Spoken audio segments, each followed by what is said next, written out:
चौपाल जी चौपाल जी के छौरा मुकेश चौपाल लालापट्टी चौपाल जी के छौरा छोरा तो नहीं छौरी आई तोरा छोरा तो नहीं छौरी आई तोरा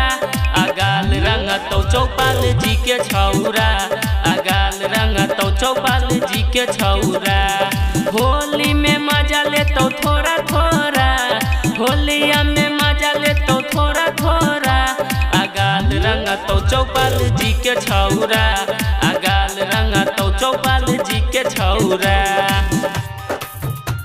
अगाल रंग तो चौपाल जी के छौरा डीजे विकास गाल रंग तो चौपाल जी के छौरा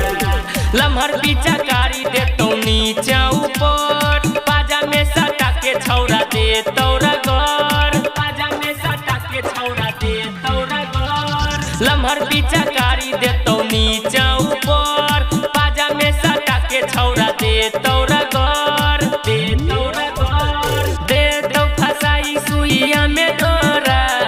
दे तो फसाई सुइया में डोरा अगाल रंग तो चौपाल जी के छौरा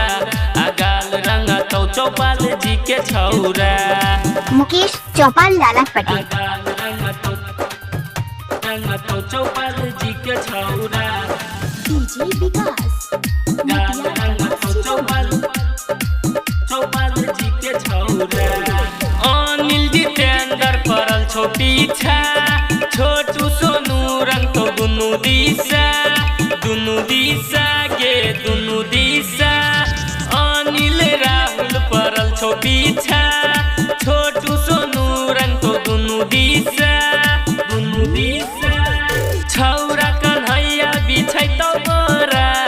लुट ले तो मजा बिछा के बोरा अगाल रंग तो चौपाल जी के छौरा अगाल रंग तो चौपाल जी के छौरा Recording by Sanjeev Vihari.